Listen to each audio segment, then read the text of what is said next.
Mobile ఫోన్కి బాగా addict అవుతున్నాం. పిల్లలే కాదు, పెద్దవాళ్ళు కూడా. మా కాలేజీలో కూడా నేను చూస్తుంటాను. పాపం చాలా మంది పిల్లలు దాని వల్ల చాలా సమయం వృధా చేసుకుంటున్నారు. లేకపోతే ఇంకా వాళ్ళ భవిష్యత్తు ఇంకా బాగుంటుంది. దీనిలో భాగంగా మనం ఏం చేయాలంటే బుక్స్ చదవాలి. ఇలాంటి బుక్స్ చదవాలి. నేను యాక్చువల్లీ ఈ రోజు ఇలా వచ్చాను అంటే యాక్చువల్లీ అది దేవుడు దయ ఉన్నట్టే. లేకపోతే నేను నిజంగా ఈ బుక్ ఉంటుంది. పివిఆర్కే ప్రసాద్ గారు నాహం కర్త హరిహి కర్త అని ఒక బుక్ రాశారు. ఆయన టీటీడీ ఈఓ చేశారు. చాలా ఇతర పొజిషన్లు కూడా చేశారు. ఆ బుక్ ఖచ్చితంగా చాలా మంది తెలుస్తుంది. మనిషికి కావాల్సింది నాలెడ్జ్ ఈజ్ పవర్ అన్నారు.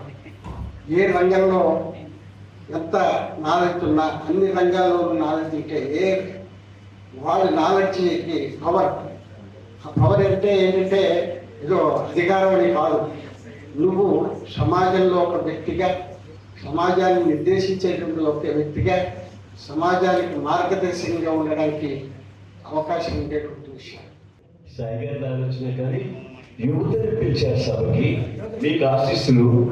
చక్కగా ఇట్లాంటి కార్యక్రమాల్లో మాత్రం దయచేసి పాల్గొంటూ ఉండండి. విజ్ఞాన వికాసాలని ఇట్లా ప్రత్యక్షంగా మహోన్నతుల వ్యక్తుల్ని టీవీలో చూడటం కాదు, ఎదురుగా చూడగలుగుతాం. సత్యానంద ఈ గంట ఇక్కడ గడిపినటువంటిది జీవితంలో మీకు జ్ఞాపకం ఉంటుంది. యువతకి మీకు ప్రత్యేకంగా చెప్పారు.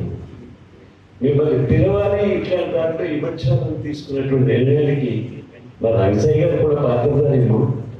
అభినందనలు, సంతోషం.